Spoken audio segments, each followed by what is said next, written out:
नमस्कार, आप देख रहे हैं दाव पेश। दोपहर के 2:30 बज रहे हैं। मैं हूं आपके साथ प्रीति रघुनंदन। आज 9 मार्च है, लेकिन आज के बाद जो अगली सुबह आएगी वो कुछ राजनीतिक दलों के लिए खुशियां लेकर आएगी और कुछ राजनीतिक दलों के लिए 5 साल के लिए मायूसी लेकर आएगी। लेकिन दावे अभी भी दोनों ही पॉलिटिकल पार्टीज की तरफ से हो रहे हैं, चाहे वो सत्ता पक्ष में है चाहे वो विपक्ष में है। ऐसे में 10 मार्च जब गिनती होगी वोटों की और ये प्रोसेस पूरा सुबह से ही शुरू हो जाएगा, शाम होते होते पूरी तस्वीर साफ हो जाएगी। चाहे उत्तर प्रदेश हो, मणिपुर हो, पंजाब हो, गोवा हो, उत्तराखंड हो, उनकी सत्ता में कौन काबिज होने वाला है।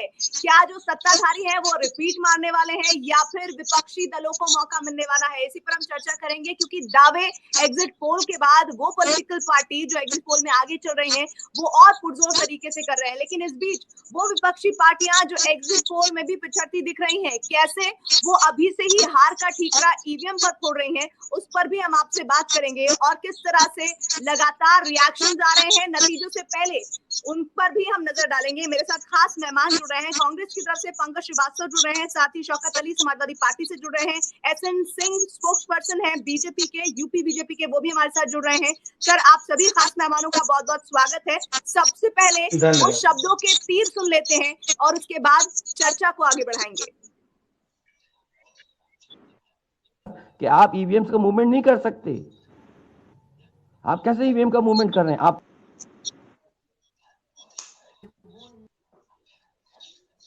बाकायदा गाइडलाइन लिखी हुई है यहाँ पर कि आप ईवीएम का मूवमेंट नहीं कर सकते। आप कैसे ईवीएम का मूवमेंट कर रहे हैं? आप पूछिए जिन्होंने दिया बयान। 3 दिन लोकतंत्र के अखंड प्रहरी बनकर के ईवीएम्स को बचाएं और चुनाव को बचाएं। तो आपने अभी अखिलेश यादव को सुना, लेकिन इस बीच मोहसिन रजा और अनुराग ठाकुर ने भी कुछ कहा है। भूपेश, जरा वो भी बयान सुनवाइए और उसके बाद हम डिबेट को ओपन करेंगे। 10 मार्च का इंतजार कीजिए। ये वही हवा है, वही सपा है, जनता जिनसे खफा है, मन बना लिया करना इनको दफा है। और 10 मार्च को अखिलेश यादव जी कहेंगे ईवीएम बहुत बेवफा है। और 10 मार्च का भी अखिलेश जी ने इंतजार नहीं किया, कहना शुरू कर दिया ईवीएम बेवफा है। कि लोकतांत्रिक प्रक्रिया पर प्रश्न उठाना, ईवीएम पर सवाल उठाकर वो अपनी हार को स्वीकार कर रहे हैं। तो ईवीएम पर ठीकरा फोड़कर हार को स्वीकार करने के तौर तरीकों को अपनाया जा रहा है समाजवादी पार्टी की तरफ से। शौकत अली जी, अभी तो नतीजा आया ही नहीं, अभी से ही आप लोगों को ईवीएम पर चिंता क्यों सताने लगी है? प्रीति जी, भारतीय जनता पार्टी की सरकार सबसे एक बड़ी अजीबोगरीब चीज, देश का किसान अपना और नौजवान देश बचा, पॉलिटिकल पार्टियों को ईवीएम बचा, निष्पक्षता पे आप सवाल।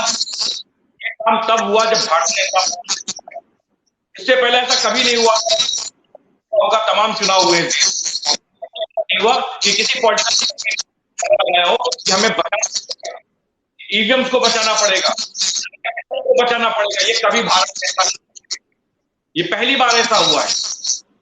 बचाना पड़ रहा है, लोगों को बचाना पड़ रहा है, पार्टी की वजह से बचाना पड़ रहा है, गाल की वजह से बचाना पड़ रहा है। क्या आपने नहीं देखा? क्या आपने भदोही में नहीं देखा? लखनऊ के अंदर नहीं देखा क्या हुआ? निष्पक्षता पे आप सवाल भारतीय जनता पार्टी के शासन काल की वजह से खड़े हुए। ये भय पैदा किया गया, सत्ता का दुरुपयोग किया गया था, तभी हम लोग डरे हुए थे कि ऐसा ना हो कि ये लोग निष्पक्षता पे चोरी कर ले, निष्पक्ष होने ना दे चीजों को। इसीलिए हम लोगों को आज पहरेदारी करनी पड़ी। ये भारत में कभी नहीं हुआ, ये पहली बार हुआ कि हम लोग पहरेदारी कर रहे हैं, जनता के वोटों की पहरेदारी कर रहे हैं। संविधान बचाने की जरूरत है, देश को बचाने की जरूरत है। इन चोरों से अब देश को बचाने की आवश्यकता पड़ी उनको।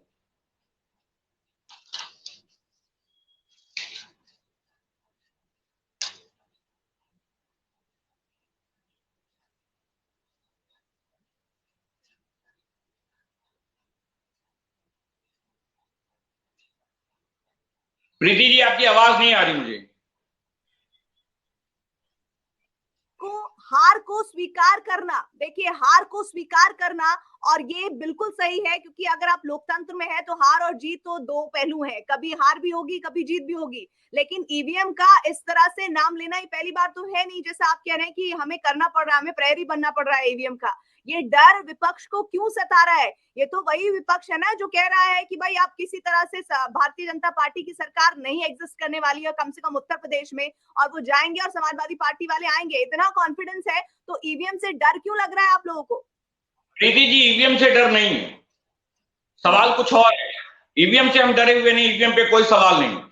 बनारस में आपने वाराणसी में देखा, लाखों नौजवान सड़कों पे उतर आए, लाखों नौजवान ईवीएम बचाने के लिए गए, इसलिए गए कि ईवीएम की बदलने की प्रक्रिया चालू कर दी गई। क्या ईवीएम नहीं पकड़ी गई? वहां पे डीएम के बारे में शिकायत नहीं की गई? वहां पे तमाम चीजों के एलिगेशन थे। निष्पक्षता पे सवाल है आज, हमें बचाने के लिए क्यों मजबूर होना पड़ा, ये सवाल है आज।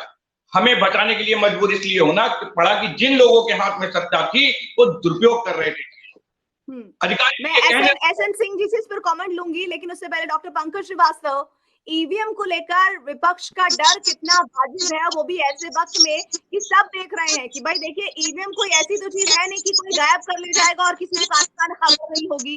ईवीएम पर आपकी भी पार्टी ने कई बार सवाल उठाए हैं, लेकिन बाद में उसी हार को स्वीकार भी करना पड़ा है क्योंकि कोई विकल्प नहीं है। ऐसे में इस तरह की बातों का आना पॉलिटिकल डिस्कोर्स में क्या संदेश देता है? पंकज जी आप म्यूट है। हाँ बिल्कुल, आप बोलिए। आवाज आ रही है? जी बोलिए।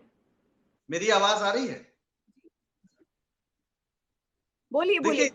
कुछ पन्ने आप लगता है भूल गई। ईवीएम पर इस देश में सबसे पहले सवाल किसी ने उठाया था तो माननीय लालकृष्ण आडवाणी ने उठाया था। 2009 की हार के बाद बाकायदा प्रेस कॉन्फ्रेंस की थी। इनके जीएल नरसिम्हन जो इनके प्रवक्ता है राष्ट्रीय, उन्होंने बाकायदा किताब लिखी है इस पर, जिसका प्रीफेस लिखा लालकृष्ण आडवाणी ने, उसका विमोचन किया था माननीय नितिन गडकरी ने। तो ईवीएम पे अगर इस देश में सवाल किसी ने उठाया है बाकायदा बहुत ऑथेंटिक तरीके से, तो वो उठाया है भारतीय जनता पार्टी ने। कांग्रेस पार्टी की ओर से कोई ईवीएम पर सवाल नहीं है, ना पहले था ना अभी था। देखिए सवाल जो उठ रहे हैं, आप उस सवाल को फ्रेम जरा सा, आपसे आग्रह है कि तथ्यात्मक रूप से करें। कोई ईवीएम पर इस समय सवाल नहीं उठा रहा है। और आप जब हम ये डिबेट कर रहे हैं तो थोड़ी देर पहले बनारस के कमिश्नर इस बात के लिए खेद जता चुके हैं, मान चुके हैं कि उन्होंने गलती की उनके प्रशासन ने। आपका ईवीएम की मशीनों के इधर से उधर ले जाने का एक प्रोटोकॉल है, एक बाकायदा कैसे जाएगा सभी प्रत्याशियों को बताया जाएगा, उसके बाद वो सुरक्षा में ईवीएम इधर से उधर की जाती है। इस प्रोटोकॉल का पालन नहीं किया गया। बनारस में, सोनभद्र में कई जगह और कार्रवाई भी अफसरों पे हुई है। इसलिए ये कहना कि ये सब यूं ही हार के डर से सवाल उठा रहे हैं, मेरा ख्याल उचित नहीं है। ईवीएम में जो फैसला बंद है उस ईवीएम के फैसले को वैसा ही सामने आए, इसमें किसी को कोई आपत्ति नहीं है। हार जीत अपनी जगह है, लेकिन अगर प्रशासन उस बुनियादी प्रोटोकॉल्स का पालन नहीं करता है जिसके तहत ईवीएम के किसी भी मूवमेंट को के पहले सभी प्रत्याशियों को आप सूचित करते हैं, सुरक्षा में ले जाए जाते हैं, तो जाहिर सवाल उठेगा। और ऐसे में अगर विपक्षी पार्टियां ये सवाल उठा रही हैं तो सरकार का, प्रशासन का, चुनाव आयोग का दायित्व है कि वो आके स्पष्टीकरण दें। कल से बवाल हो रहा है, आज जाके उन्होंने माना हाँ गलती हुई, तो आप इस बात को इस तरह से मत सवाल उठाइए कि ये ईवीएम पर सवाल उठ रहा है। लेकिन ईवीएम पर नहीं हो सकती है, लेकिन ईवीएम बदली जा सकती है। और जिस तरीके से प्रशासन काम कर रहा है और जिस तरह से उसने गलती मांगी और अपने अफसरों पर कार्रवाई की, अभी सोनभद्र में भी कार्रवाई हुई है, तो उसके बाद सवाल उठाना बिल्कुल लाजमी है कि आप इस मतगणना और पूरे मतदान की जो शुचिता है, जो प्रक्रिया की शुचिता है, उसमें हस्तक्षेप करना चाहते हैं। और इस एसएन सिंह जी, पंकज श्रीवास्तव जी जो बात कह रहे हैं उस बात में दम नहीं है, क्योंकि उसकी तो तस्वीरें सामने आई है और खुद बता रहे हैं कि वो अधिकारी तक मान रहे हैं इस बात को लेकर। तो इस बात पर जरा बताइए कि आप तो सत्ताधारी पार्टी हैं, आप तो कह रहे हैं कि हमने विकास किया है, तो ईवीएम को लेकर इस तरह की खबरें क्यों सामने आ रही है? देखिए प्रीति जी, ये हार की बौखलाहट है जो समाजवादी पार्टी के अंदर से निकल रही है। आप देखिए कल जो ईवीएम पकड़ा गया और जिस ईवीएम में वोट पड़ा है दोनों अलग अलग है, उसको नहीं बता रहे हैं। अभी हमारे कांग्रेस के भाई भी कह रहे थे, मैं इनको छोटा सा याद दिला दूं, 2009 में उड़ीसा में बीजू पटनायक की सरकार बनती है और कांग्रेस कहती है कि ईवीएम के नाते वहां सरकार बन गई। ये कह रहे हैं हम कभी सवाल नहीं उठाए। आप सुन लीजिए, जब आपका मौका आएगा तो आप बोल लीजिएगा। देखिए, ईवीएम 3 लेयर के सुरक्षा घेरे में रखी जाती है। कौन सी ईवीएम? जिसमें मत पड़ गए हुए, और वहां सीसीटीवी कैमरे से निगरानी होती है। उसकी चाबी रिटर्निंग ऑफिसर के पास होती है, एक चाबी असिस्टेंट रिटर्निंग ऑफिसर के पास होती है। डीएमएसपी को भी परमिशन नहीं होता है, किसी को भी परमिशन नहीं होता है। और जितने भी राजनीतिक दल हैं वो सबको बुलाकर उसको लॉक कर दिया जाता है। सीसीटीवी कैमरे का पासवर्ड और सारी चीजें दे दी जाती है और वो देखते रहते हैं। लिहाजा जो मत प्रदेश की जनता ने दिया है वो पूरी तरह से सुरक्षित है। अब देखिए, समाजवादी पार्टी जो है इस बार प्रोपोगंडा वार कर रही थी, जमीन पर कोई कार्य नहीं की थी। 5 साल भी कोई कार्य नहीं कर रहे थे, वो इंतजार करते रहे कि कोई ऐसा चुनावी मुद्दा मिले जिसको हम चुनाव में लेकर जाएं। और जब किसानों का आंदोलन आया, उसके अलावा उन्होंने जमीन पर कोई कार्य नहीं किया। आप देखी होंगी, कोरोना काल जो आपदा पूरी दुनिया पे आया, पूरी दुनिया में उसके साथ कैजुअलिटी हुई, उस समय भी केवल फोटो खींचने और खिंचवाने, सरकार को बदनाम करने का काम किए, जो कि भारतीय जनता पार्टी के द्वारा कोरोना काल नहीं लिया गया था। जब इस तरह से आप काम करेंगे, दूसरे तरफ हमारी जो सरकार थी, पारदर्शी, ईमानदार, जवाबदेह सरकार थी, उस पर जनता ने भरोसा, विश्वास दिखाया। आदरणीय प्रधानमंत्री जी मोदी जी और योगी जी पर विश्वास दिखाया, और हमने जो जन कल्याणकारी कार्य किए थे, अंत्योदय की योजना को सफल बनाया था, हमने जो आवास, विकास, सड़क सुरक्षा दिया था, जो अंतिम व्यक्ति तक जो भोजन राशन मिला था, उसके नाते प्रदेश की जनता ने वोट किया। देखिए, अखिलेश यादव जी, एसएन सिंह जी, अगर आपने ये सारे वादे दावे पूरे किए हैं जनता के, तो फिर ईवीएम को लेकर समाजवादी पार्टी के जो आरोप है वो लगाने का मौका ही क्यों दिया जा रहा है?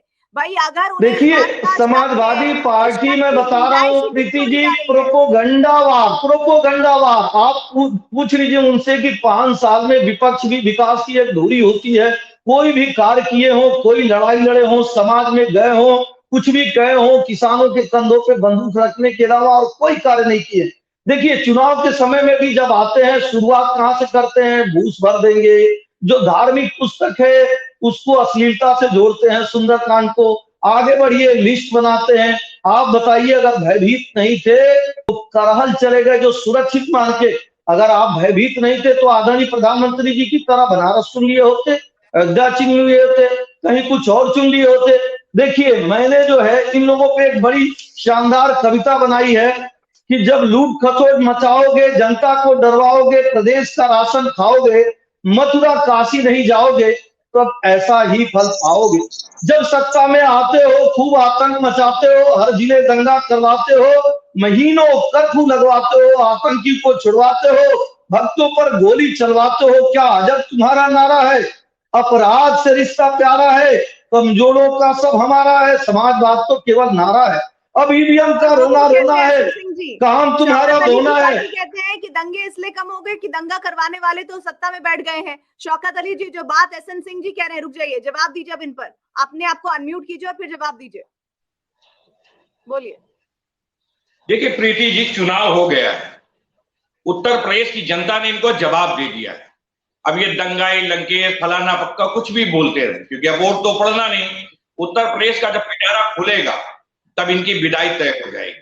हताश तो है पिटारा खुलने से पहले तो, लेकिन शौकत अली जी, आप ये कह रहे हैं कि ईवीएम में छेड़छाड़ करने की कोशिश की जा रही है, ईवीएम गायब होने की तैयारी की जा रही है, लेकिन देखिए जो फैक्ट है वो भी सुन लेना चाहिए। मैं रोकूंगी नहीं, आप अपनी निर्बाध अपनी बात कहिएगा। उन्होंने कहा कि भाई ईवीएम स्ट्रॉन्ग रूम में सील है, निर्वाचन अधिकारी कह रहे हैं।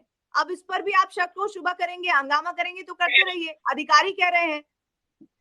देखिए प्रीति जी, मैं शक इसलिए जाहिर कर रहा हूं, मैं लखनऊ की एक घटना याद दिला देना चाहता हूं। एक अधिकारी की गाड़ी जो है अंदर तक चली जाती है, जबकि परमिशन नहीं हुआ। मैं वहां मौजूद था। कैसे चली जाती है? कौन जाने देता है? कैसे इजाजत मिल जाती है उस अधिकारी को? अंदर तक गई, बाकायदा शिकायत की गई उसकी। तो ये शंका है हम लोगों को, कैसे उनको छूट मिल जाती है? डीएम की गाड़ी अंदर नहीं जाती है, कारों की गाड़ी अंदर तक चली जाती है, सिटी मजिस्ट्रेट की गाड़ी अंदर तक चली जाती है। उनको परमिशन कौन देता? उसमें हथौड़ियां मिलती, छेनी मिलती, आरी मिलती, ताले मिलते, तमाम चीजें ऐसी रही थी उसके अंदर। तो ये शंका है हमारी, ये संदेह है हमारा। कई उसमें आपत्तिजनक और चीजें भी थी, ये संदेह है हमारा। इसलिए हम लोग इस पे आज पहरेदारी कर रहे हैं। क्यों शक न करें इस बात में, जब तमाम ऐसी चीजें मिल रही हैं, तमाम ऐसी घटनाएं उत्तर प्रदेश में हो रही हैं। हम शक अगर कर रहे हैं तो गलत नहीं है। हमारा वो कह रहे हैं कि हमें शक हो रहा है, हमें शक के सबूत मिल रहे हैं, और अगर हम ऐसा कर रहे हैं तो आपको दिक्कत क्या है? हम कुछ गलत काम तो नहीं कर रहे हैं। देखिए हम वो प्रीति काम जी, तो नहीं कर रहे हैं कि इनका गाड़ियां शक लगे जो है, सुनिए ना, वो कह रहे हैं कि हम वो काम तो नहीं कर रहे हैं कि जहाँ पर आपको इजाजत नहीं है हम वहां पर अपनी गाड़ी ले जा रहे हैं। हम तो वही कर रहे हैं देखिए जो कानून के अंतर्गत आता है। देखिए प्रीति जी, इनका जो शक है वो बेबुनियाद है। दरअसल या तो आंख अंधी हो या तो चश्मा खराब है, दोनों में से कोई ना कोई एक चीज है। और चोर को सब लोग चोर ही नजर आते हैं। मैं दोबारा कहता हूँ, देखिए जिस गाड़ी की चर्चा ये कर रहे हैं, वो गाड़ी कहाँ तक गई थी इन्हीं से पूछ लीजिए। और मैं बार बार आपको कह रहा हूँ, मैं सुन लीजिए, मैं बार बार आपको कह रहा हूँ कि जिस तरह से ये लोग कोरोना में जो वैज्ञानिकों की बनाई हुई वैक्सीन को प्रोपोगंडा करते हुए भारतीय जनता पार्टी की वैक्सीन कुछ दिन तक बनवाए, प्रीति जी आप देखेंगी। एहसन सिंह जी छोड़िए ना, वैक्सीन से बहुत आगे निकल गया उत्तर प्रदेश। तो आप देखिए, वो ये कह रहे हैं कि भाई आप इस बात का जवाब दीजिए कि अगर हमें शक हो रहा है, हमें ऐसा लग रहा है कि ईवीएम से छेड़छाड़ हो सकती है या ईवीएम की ईवीएम ही बदली जा सकती है, हम निगरानी कर रहे हैं, आपको दिक्कत क्या है इसमें, वो ये पूछ रहे हैं। बिल्कुल बिल्कुल, सुनिए प्रीति जी, आप निगरानी करिए, सभी पार्टी के लोग निगरानी कर रहे हैं। चुनाव आयोग एक स्वतंत्र संस्था है और आपकी तरह आज हम भी पार्टी है, भारतीय जनता पार्टी एक पार्टी है प्रीति जी। अगर कोई दिक्कत होती इस तरह से ईवीएम हैक करके सरकार बनती, मध्य प्रदेश, छत्तीसगढ़, राजस्थान, पश्चिम बंगाल, महाराष्ट्र में ईवीएम ठीक थी, लेकिन अगर उत्तर प्रदेश में भारतीय जनता पार्टी की सरकार बनने जा रही है तो ईवीएम खराब हो गई। अरे भाई, अगर ईवीएम खराब रहती तो मध्य प्रदेश में भारतीय जनता पार्टी की सरकार बनती, छत्तीसगढ़ में भारतीय जनता पार्टी की सरकार बनती। नतीजे ठीक है, महाराष्ट्र में नतीजे आपके फेवर में आते हैं तो ईवीएम ठीक रहती है, और जब यहाँ पर ऐसा लग रहा है आपको कि भाई सत्ता हाथ से बिल्कुल निकलती हुई जा रही है समाजवादी पार्टी या किसी भी पॉलिटिकल पार्टी के बारे में, तो वो ईवीएम पर दोष मढ़ लेते हैं। क्या इसी फॉर्मूले पर विपक्ष काम कर रहा है? किससे सवाल कर रही हैं आप? मेरा सवाल आपसे ही है डॉक्टर पंकज श्रीवास्तव। देखिए मैं फिर कह रहा हूं कि ये इतनी देर से बात हो रही है और भारतीय जनता पार्टी के प्रवक्ता एक बुनियादी बात क्यों नहीं समझ रहे हैं, और मुझे अफसोस है कि आप उनकी बात को बढ़ा रही हैं। अरे ईवीएम पे कहां सवाल उठाया है? अभी मेरे सामने टेलीविजन चल रहा है, एसडीएम रमेश कुमार को निलंबित कर दिया गया है। अभी जस्ट इसी समय अभी एसडीएम रमेश कुमार को निलंबित किया गया है। अफसरों पे कार्रवाई हुई क्योंकि विपक्ष ने घेरा, कहा प्रोटोकॉल का पालन नहीं कर रहे, आप नियमों का पालन नहीं कर रहे। ये एक बुनियादी बात है। ये पता नहीं कहां का ज्ञान दे रहे हैं, कविताएं सुना रहे हैं। भाई कविता सुनाने का समय चला गया, हम भी सुना सकते हैं। आदम गोडवी की बड़ी मशहूर लाइन है, सुन लीजिए। उन्होंने कहा था, तुम्हारी फाइलों में गांव का मौसम गुलाबी है, मगर ये आंकड़े झूठे हैं, ये दावे किताबी है। डबल इंजन की सरकार का नतीजा यह है कि उत्तर प्रदेश गरीब प्रदेशों की सूची में नंबर 3 पर है। और जिस राशन योजना को आप बहुत धूमधाम से बात कर रहे हैं, वो उसका दूसरा पक्ष यह है कि 15 करोड़ लोगों के हाथ में आपने कटोरा बना दिया है, थमा दिया है। जो उत्तर प्रदेश पुरुषार्थी होता था उसको आप लाभार्थी बनाने की ओर घसीट रहे हैं, जहां पर प्रति व्यक्ति आय भी घटी है, जो स्वास्थ्य सेवाओं में तो सबसे निचले स्तर पर है। आपने डबल इंजन की सरकार चलाई, हालत यह है कि ऑक्सीजन के बिना तड़प कर लोग मर गए। बहरहाल ये सब चुनाव के मुद्दे थे, जनता के सामने रखे गए, जनता जो फैसला देगी उसको सुधारे करेंगे। अभी का सवाल ये है कि आपका प्रशासन, आपकी सरकार स्ट्रॉन्ग रूम जो ईवीएम मूवमेंट को लेकर है उसके दिशा निर्देशों का पालन क्यों नहीं कर रही है। प्रशासन ने सवाल उठाया, जो विपक्ष ने सवाल उठाया, उसका नतीजा दिख रहा है ना, कई अधिकारियों पे कार्रवाई हो गई। ये सब गलत है क्या? अगर कुछ नहीं था तो कार्रवाई क्यों कर रहे हैं आप? असली बात यह है कि इन लोगों के पास इस मूल प्रश्न का जवाब नहीं है कि आखिर वो नियम कानून से क्यों नहीं चलते हैं। इतनी सी बात है। अच्छा ठीक है डॉक्टर अली जी, डॉक्टर पंकज श्रीवास्तव कह रहे हैं कि भाई आप विपक्ष पर खामखा दोष आरोपण कर रहे हैं, वो भी तब जब अभी नतीजे सामने नहीं आए हैं। लेकिन सवाल यहाँ पर यह भी हो जाता है कि वो समाजवादी पार्टी जो अपने आप को बहुत आगे देख रही थी इन चुनावों में, 2 अगर चरण में छोड़ दूं तो बाकी चुनावों के चरणों में वो पिछड़ती हुई नजर आई है, लेकिन फिर भी एक फैक्ट्स के तौर पर मैं आपसे जानना चाहती हूँ, जो इस वक्त आपको देख रहे होंगे लोग, वो जानना चाहते हैं कि समाजवादी पार्टी अभी भी कितने सीटों का क्लेम कर रही है। 403 में से उनके खाते में कितनी सीटें आने वाली है, जो वो सरकार बनाने के लिए कह रहे हैं कि हम इतनी सीटें तो कम से कम लेकर आने ही वाले हैं। देखिए ये 10 तारीख तक इंतजार कीजिए, कल की बात है। कल के बाद उत्तर प्रदेश की आवाम को, उत्तर प्रदेश के तमाम नौजवानों, पूरी जनता को, देश की जनता को भी पता चल जाएगा कि हम कितनी सीटें लेकर आए। अभी बहुत जल्दबाजी होगी कुछ कहना। देखिए एक चीज बहुत, अभी भारतीय जनता पार्टी के लोग कह रहे थे कि हमें शक नहीं करना चाहिए। जितनी भी गाड़ियां पकड़ी गई है, जितनी भी चीजें पकड़ी गई, उनको किसी जांच एजेंसी ने नहीं पकड़ा है, ना ही उत्तर प्रदेश की पुलिस ने पकड़ा है, उनको समाजवादी पार्टी के लोगों ने पकड़ा है और दिखाया है। इसी बात पे तो कार्रवाई हुई। और किस बात पे कार्रवाई हुई? उन्होंने बताया कि इनमें चीजें गलत है, हम लोगों ने पकड़कर दिखाया, तब आपने कार्रवाई की। आप लोगों ने पकड़ा होता तो हमें लगता आप निष्पक्षता से काम कर रहे हैं, हमें संदेह करने की आवश्यकता नहीं होती। लेकिन एग्जिट पोल्स भी तो कुछ होते हैं ना। देखिए, मैं ये नहीं मानती कि एग्जिट पोल्स हमेशा सटीक होते हैं, लेकिन एग्जिट पोल्स में जो रुझान सामने आ रहे हैं वो तो बता रहे हैं कि किसकी सरकार बन रही है और किसके हाथ से साइकिल की रफ्तार धीमी हो रही है। प्रीति जी, शौकत अली जी, निकाले जाते हैं कि कैसे सर्वे कराए जाते हैं, किसके आधार पे दिखाए जाते हैं, मुझे इसकी जानकारी नहीं। मैंने कभी किसी चैनल वाले से पूछा भी नहीं। एक बार एक चैनल वाले से पूछा कि भैया मुझे ये बताइए, जो आप दिखा रहे हो ये किस आधार पे दिखाते हो?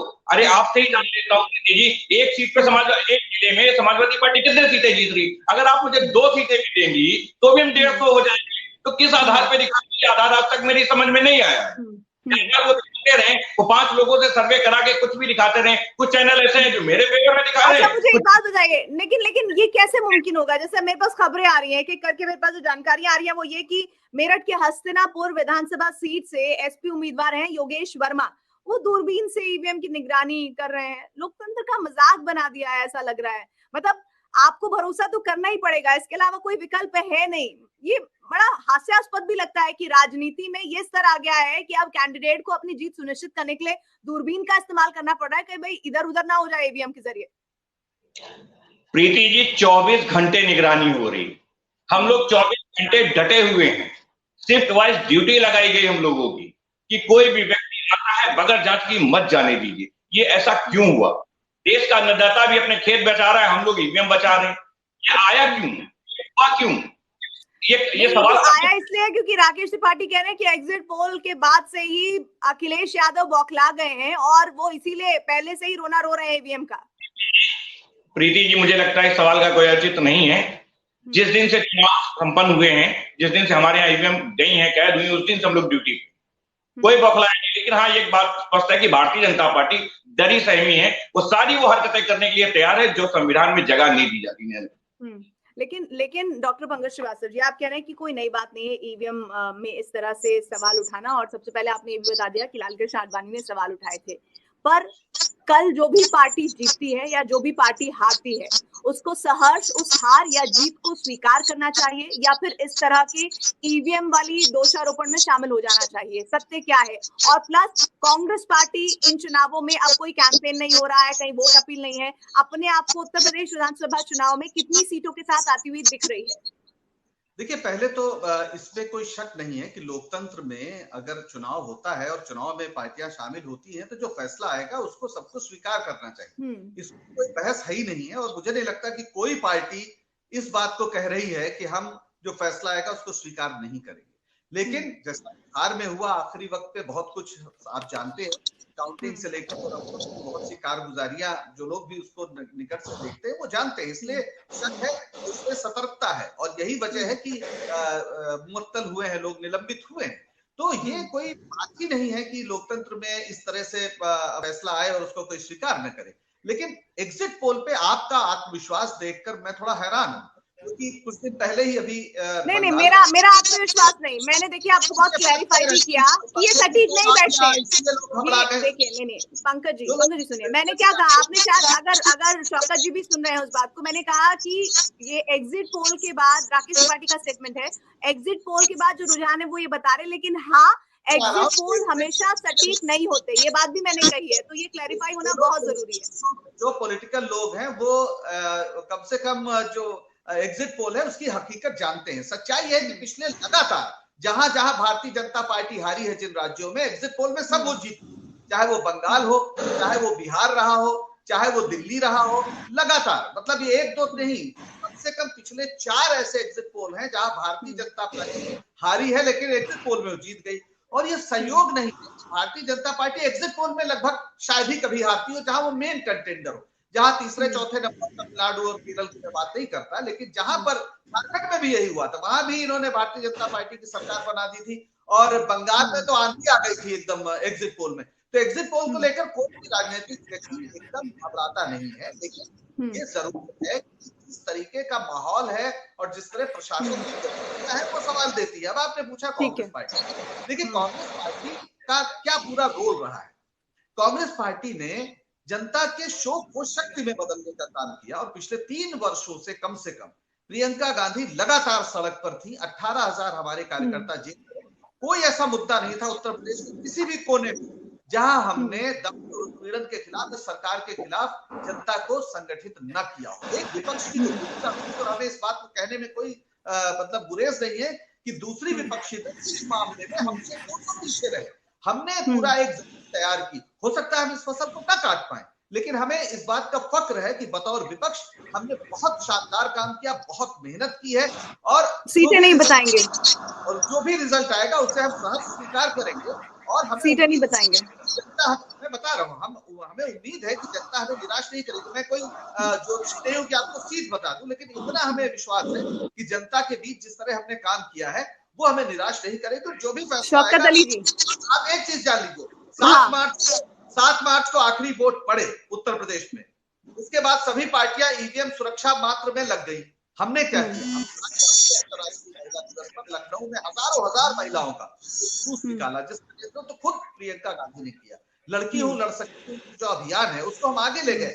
40% महिलाओं को टिकट देना। ठीक है। देखिए, टिकट देना और उन्हें जिताओ, उम्मीदवार बनाना, ये दोनों अलग अलग बातें हैं। बहुत अच्छा आप लोगों ने प्रयास किया, लेकिन उनमें भी कई ऐसी पॉजिटिव गर्ल्स हुई जो छोड़कर बीजेपी में शामिल हो गई। उनको टिकट नहीं मिला वो एक गलत बात है। लेकिन शौकत अली जी, कल को समाजवादी पार्टी तमाम एग्जीक्यूटिव्स को गलत साबित करते हुए अगर सरकार बना लेती है तो भी ईवीएम बेवफा होगी। प्रीति जी, ईवीएम पे कल भी शिकायत नहीं थी और आज भी शिकायत है।